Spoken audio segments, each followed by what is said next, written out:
Hello everybody, this is Marcus Toole and it is April 2nd, and right there is a little Byron Gold plum tree that has become diseased. I did a short video last week or a couple of weeks ago when a rain system came through and I got clear sap coming out of various places along the stem of the tree. As long as the sap was clear, there was reasonable doubt that it wasn't stem canker. We had another little rainstorm to come through yesterday, and the sap came out again. This time it was amber color, and when I look a little closer, the sap is actually coming out of little lesions and blisters in the trunk of the tree, which implies to me that it has contracted stem canker. What that tells me about Byron Gold, this is the third time in 14 years that I've tried Byron Gold in this orchard, and this is the third time that stem canker has infected the tree before it matured. So I have one more tree in the orchard in a different area. It's on a Toole's heirloom rootstock. I'll give it every chance it can get. It isn't showing design yet, and it's growing vigorously. And I definitely don't, will trust in the Lord that He will protect that tree and it will keep going. But as what I see right now, this is not a variety that I can recommend with any confidence that it's disease resistant enough for Southeast Georgia. So it is what it is. So the yellow plum that I can recommend for Southeast Georgia right now, as it stands right now, the Sunny's Yellow, that's the one that I can recommend.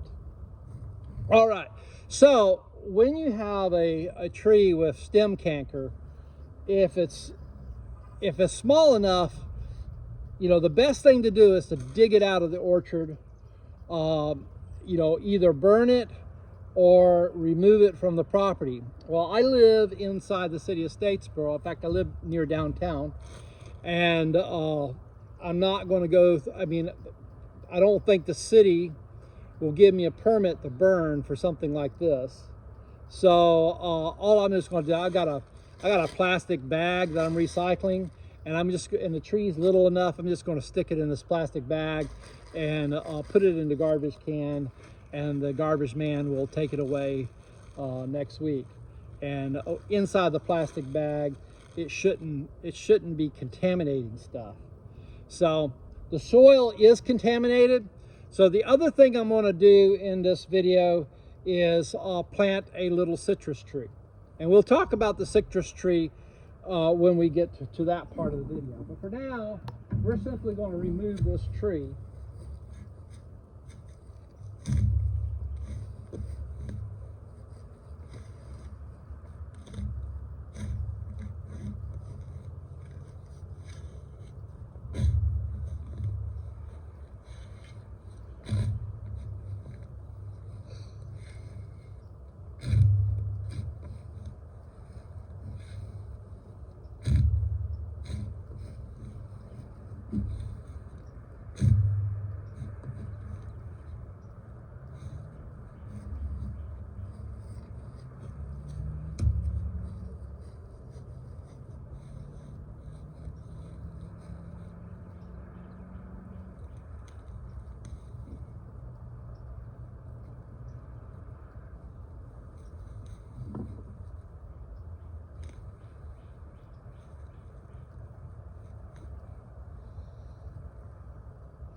So yeah, it's up, and it's going into this bag.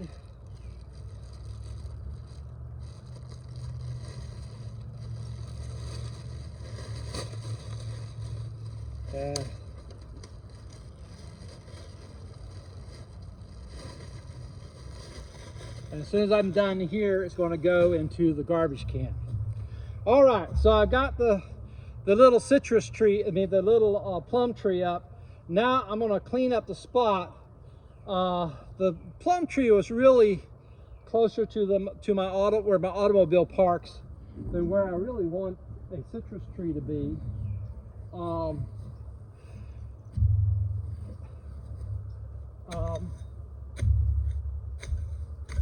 The citrus tree, the citrus tree is a Pink Frost Grapefruit. It's one that I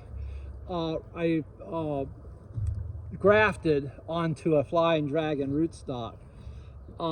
This is a patented tree, and so I don't mind telling you this because it's replacing a patented tree from the same people and from the same breeder that did not survive a winter that it was supposed to survive.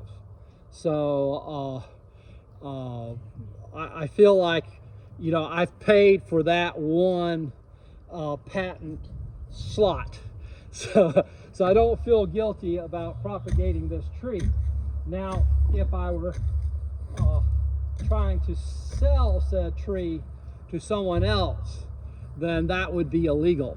And it would also be illegal for me to sell and send the tree off the property because of federal regulations that a tree that citrus tree that goes and travels someplace else needs to be propagated and grown in a quarantine facility, and this is not a quarantine facility. But this area, this yard, this tree is never going to leave the yard. So it is, it's good here. I think. I'm pretty sure I'm not breaking any laws by doing what I'm doing.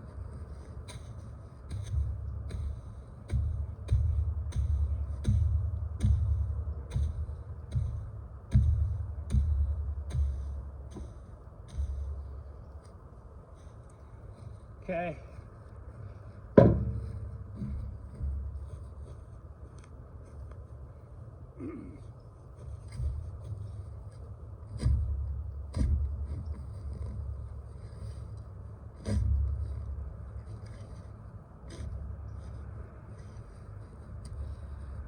I'll back you up so I can see the ground that I'm working. Good black dirt here. This part of it, well, it's actually good black dirt in all parts of my yard, pretty much. But the dirt here is looks really nice.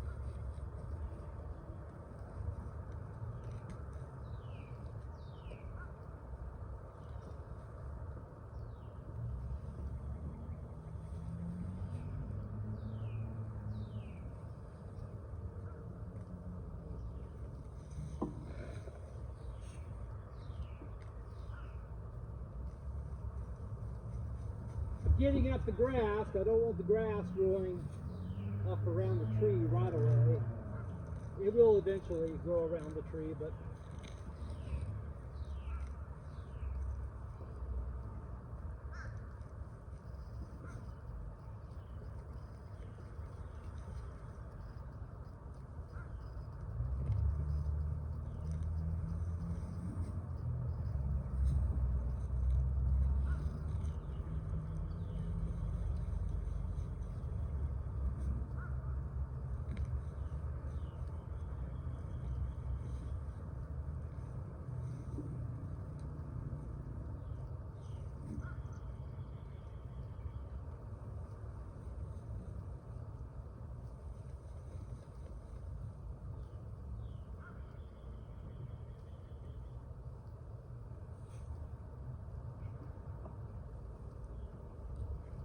All right, that's enough.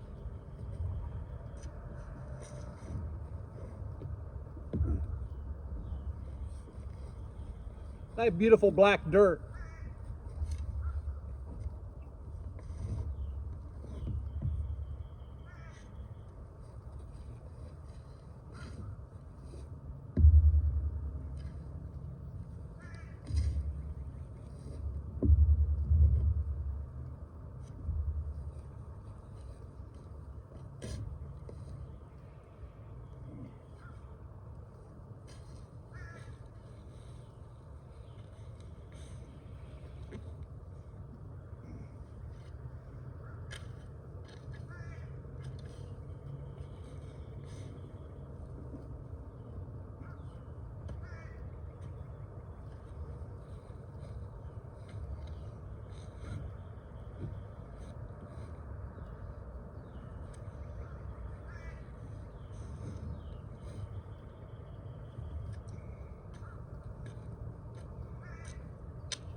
Now, as I went this way, I run into an old driveway that has some fill dirt. So I'm just on the edge of the good dirt versus fill dirt that isn't as good.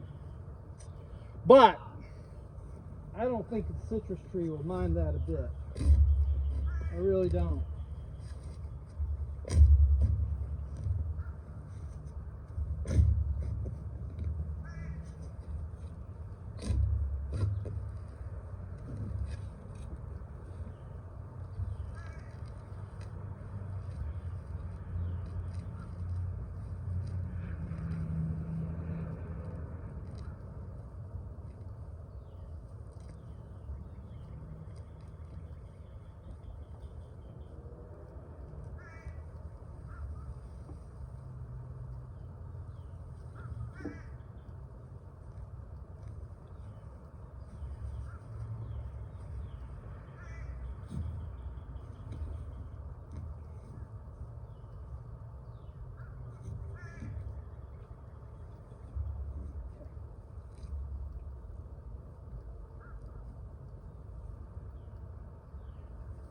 All right, that's enough of that.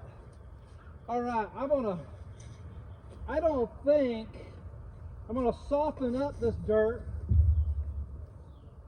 but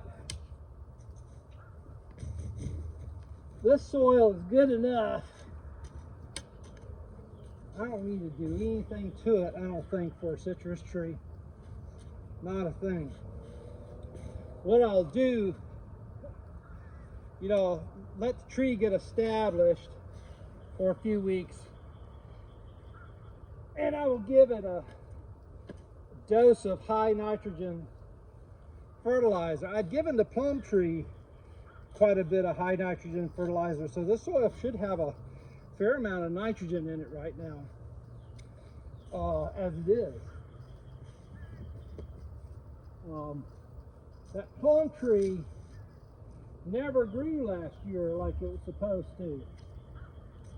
It didn't come close to growing the way a plum tree on a plum rootstock should grow.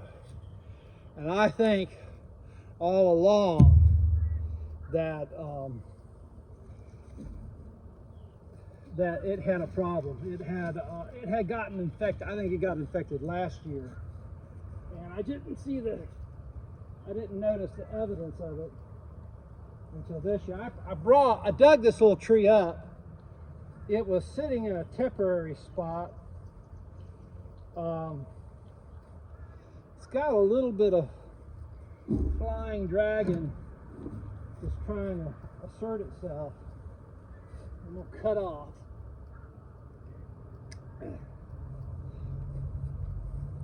Yeah, see a little thorny twig here. It's got 3 leaflets on it there. That's the flying dragon rootstock.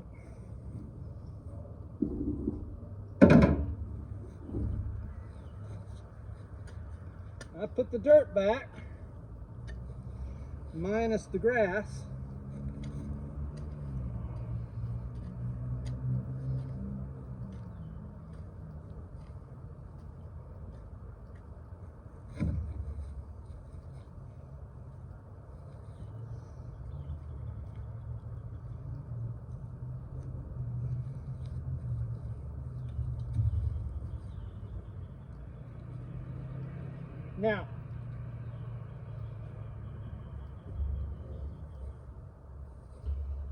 I am reasonably confident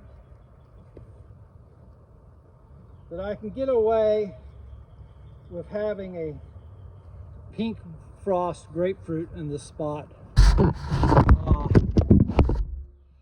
far as grapefruits go, I'm reasonably confident that Pink Frost will work here, and I'm reasonably confident that Ruby Red would not work in this spot here. And those are the two trees, grapefruit trees, that you will find commercially available in Georgia that can work in Georgia. This spot's way too out in the open for a Ruby Red to work there at all. Pink Frost can take 16 degrees pretty good, as long as it's not actively growing.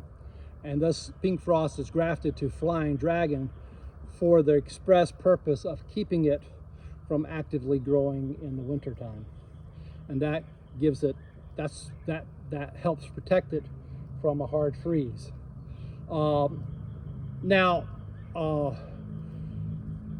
In Georgia, generally, you can plant, the best time to plant trees is late fall, pretty much any time in winter, and early spring before everything puts out. That's generally true.